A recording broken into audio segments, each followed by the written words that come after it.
The film opens with Amanda quietly packing her bags as her husband Clay remains asleep. Upon awakening, Clay inquires about her impromptu preparations.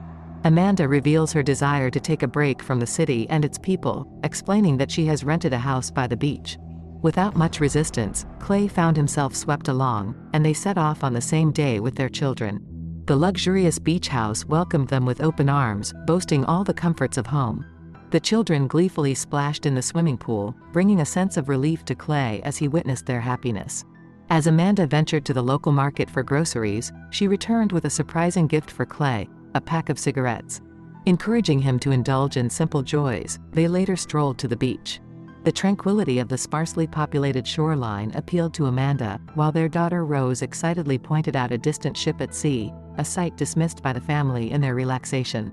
Settling down on the sandy shores, Amanda and Clay enjoyed a peaceful meal with their children. However, their idyllic day took an unexpected turn when Rose, still keeping an eye on the ship, urgently alerted them to its continued movement. Panic set in as they hastily retreated from the beach, and the ship only came to a halt when it became stranded in the sand. Beach security swiftly evacuated everyone, citing issues with the ship's malfunctioning GPS. Returning home, Amanda tried to uncover more details about the mysterious vessel, but the Wi-Fi and TV were uncooperative. Their frustration turned to surprise as they spotted 2 deer on their lawn, choosing to interpret the unexpected visitors as a good omen. As the night unfolded, Amanda and Clay found themselves immersed in an unexpected twist during their game of Jenga and drinks. A sense of unease gripped Amanda when she felt an unfamiliar presence in the house. Moments later, a knock at the door revealed a man and a young lady introducing themselves as G.H. Scott, the owners of the house. Despite the chilly night, Clay warmly welcomed them inside, while Amanda hesitated. The unexpected visitors explained that they were heading to the city, but a blackout had disrupted their plans, compelling them to seek refuge for the night. Amanda, protective of their rented sanctuary, voiced her privacy concerns and attempted to file a complaint online. To her dismay, the internet and phone signals were mysteriously cut off. In an unexpected turn, Scott produced a set of keys and, after some struggle, opened a drawer containing money and a pistol. Offering $1,000 as a refund, Scott persuaded Clay to allow them to stay. Amanda, furious at the compromise, confronted Clay privately, harboring suspicions that her father and daughter had orchestrated a con. The alleged house owners seemed dubious, and the blackout stories appeared fabricated. Frustrated, Amanda expressed her discomfort with the idea of sharing the house with strangers. Clay, attempting to ease her concerns, went back inside to engage with Scott and Ruth. Inside, they discovered Scott showcasing his mixology skills, creating a fantastic cocktail.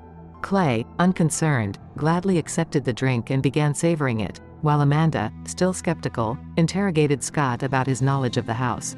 While Ruth stepped outside for a breath of fresh air, Amanda, growing increasingly skeptical, confronted Scott, demanding proof that the house was truly theirs. Questions about Scott's absent wife and a request for her ID intensified Amanda's suspicions. Scott, attempting to assuage her concerns, claimed his wife was on a business trip, and he had left her ID at Symphony. Amanda, sharp in her scrutiny, exposed the inconsistency in Scott's story. Just as the tension peaked, the TV abruptly flickered to life, announcing a citywide blackout due to a national emergency. Convinced by the unexpected news, Clay decided to allow Ruth and Scott to stay in the basement.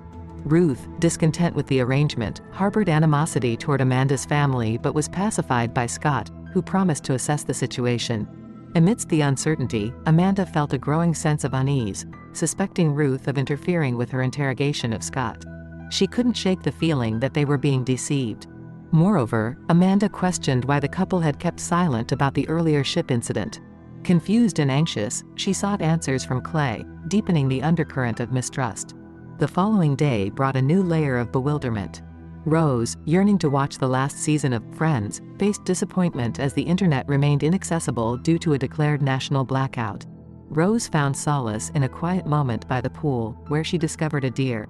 However, the serenity was short-lived, as a multitude of deer gathered at the garden's edge.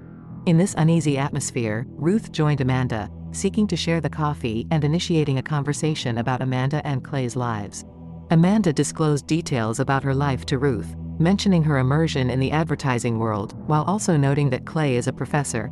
The tranquil atmosphere shattered when Amanda revealed the ominous warnings on her phone about a cybersecurity attack.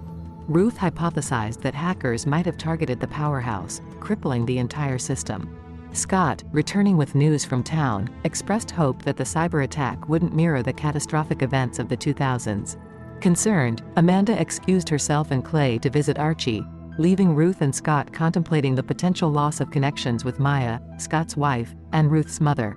As Clay drove to seek information, Rose confided in Archie about the peculiar behavior of the deer that morning. Meanwhile, Scott, determined to understand the situation, encountered an eerily abandoned house. Alternatively, Clay encountered a troubled woman who spoke Spanish. As Rose and Archie explored an abandoned cabin, Scott attempted to decipher signals from a radio box in the deserted house. The troubled Spanish-speaking woman desperately tried to convey a message to Clay, who struggled to comprehend. Simultaneously, Scott stumbled upon a watch on the beach, uncovering a grim discovery, a lifeless body. Papers suddenly swirled around Clay's car as he raced home, narrowly avoiding a crashing airplane. Back at the retreat, Amanda and Ruth anxiously waited by the beach while Rose and Archie returned. While in the jungle, Archie was bitten by something. Scott returned, soaked and troubled, revealing his unsettling discovery. Ruth eavesdropped, trying to make sense of the situation. A supersonic sound pierced the air, prompting Amanda to rush outside. The noise ceased, and her kids joined her, sharing Archie's sudden dizziness. Frustrated and agitated, Amanda demanded answers from Scott, who insisted on waiting for Clay's return. Unwilling to wait, Amanda raised her voice, speculating on the possible connection between a damaged satellite system and a looming disaster involving a plane crash. As the unsettling events continued to unfold at the seaside retreat, Ruth, consumed by worry for her mom, decided to leave. Clay's sudden return brought an ominous message, a paper that read, "Death to America." Fearing an imminent attack, the family hastily left for New Jersey, seeking refuge with Amanda's sister. As they drove, Scott reassured Ruth that the plane he witnessed crashing wasn't the same one carrying her mom. Outside the city, the eerie blare of sirens signaled an unsettling reality. Stuck in a traffic jam filled with driverless Teslas, Amanda took the wheel, navigating through chaos caused by the damaged satellite system. Returning to Scott's home, the group faced the harsh truth of their circumstances. That night, with the distant sound of bombs echoing, Amanda urged Clay to devise an escape plan. Meanwhile, Archie, feeling the effects of the uncertain times, struggled with sweat-soaked discomfort in his room. In an attempt to find solace, Clay and Ruth retreated to the poolside, choosing to smoke marijuana. Amanda and Scott, under the weight of the unfolding chaos, found refuge in conversation and drinks. Amanda, expressing a rare vulnerability, admitted her aversion to people but revealed a growing fondness for Scott. As Amanda pressed for answers, Scott began unraveling the reasons behind their presence. He disclosed a connection to a friend and client in the Defense Department of the Pentagon. Years ago, after a night of heavy drinking, Scott found himself invited to an annual meeting of what he referred to as evil cabals, a gathering of powerful individuals who purportedly controlled the world. As night descended upon the seaside haven, Amanda's fear intensified upon learning about Scott's unsettling connection to the mysterious events unfolding. Anxious to leave, Scott revealed a chilling conversation with a friend who, just a day ago, had asked him to transfer a substantial sum of money. The laughter that usually accompanied their talks had vanished, replaced by an ominous plea to take care. Attempting to find solace in their dire circumstances, Scott took Amanda on a journey to his collection of records, seeking to lift her spirits. The lounge became a dance floor, with Scott proposing jazz, but Amanda, in an attempt to regain a sense of normalcy, chose a different record. They danced, holding each other close, a poignant moment of connection amid the encroaching chaos. Meanwhile, Rose sought hope from Archie, eager to escape the current predicament and watch the last season of Friends.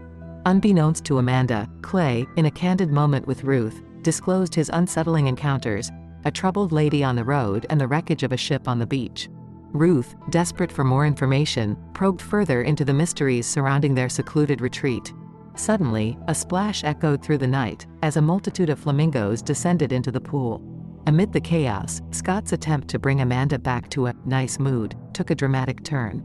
The tranquility shattered once again with a blast and the return of the unsettling supersonic noise, prompting the flamingos to flee and plunging the retreat into darkness. Amanda and Clay, sensing the urgency of the situation, opted to share a bed with their children. Archie, afflicted with a fever, rested fitfully. Rose, still awake, recounted a tale about a man who, in the face of a flood, refused help from a boat and a helicopter, steadfastly waiting for divine intervention. In the afterlife, he expressed regret to God for not acknowledging the help he had received. God reminded him that 3 different forms of assistance had been sent, all of which had gone unrecognized by the man. Rose, delivering an ominous warning, conveyed a sense of impending doom. Ruth, tormented by fear, sought comfort in her father's presence, expressing a lack of trust in the Sandford family and detailing how each member behaved strangely. Scott, promising protection, was met with Ruth's caution, warning against allowing Amanda's family back into the house. The next day, a restless morning unfolded. Archie's fever subsided, but his unusual act of pulling out his teeth left Amanda in shock. As panic set in, Scott proposed seeking a contractor for potential medicine. However, the realization dawned that finding a doctor in the chaotic world seemed improbable. Rose went missing, prompting Amanda's frantic search. Simultaneously, Archie's condition worsened, leading Scott and Clay to seek help. In a cabin near the house, tensions escalated between Amanda and Ruth. The revelation of Amanda's profession and her struggles with mistrust unfolded. The 2 women clashed, leaving Ruth feeling abandoned. However, when Deer surrounded Ruth, Amanda's protective instincts took over, and they reconciled in the face of an impending crisis. Meanwhile, Scott's attempt to secure medicine became a confrontation with a hostile contractor. Clay intervened, pleading for help for his son. The contractor speculated that microwave radiation caused Archie's condition but eventually provided medicines. Amanda, approaching Ruth with the medications, witnessed a strange phenomenon. Deer surrounding Ruth, as if conveying an urgent message. In another thread of the narrative, Scott shared his unsettling revelation with Clay. The chaos was part of a deliberate plan to destabilize and collapse the country. The enemy, he explained, executed a 3-stage strategy: breaking communication, spreading misinformation, and inciting civil unrest. As Ruth gazed upon the city's fires and ash, the stark reality of the country under attack loomed. Amidst the unfolding chaos, Rose discovered a hidden underground bunker nearby. It offered a sanctuary equipped with supplies and communication systems. The ominous screen revealed the country under attack, urging people to seek shelter. As Rose settled into the bunker, the screen mirrored her choice: a familiar DVD of Friends, a fleeting comfort amid the turmoil.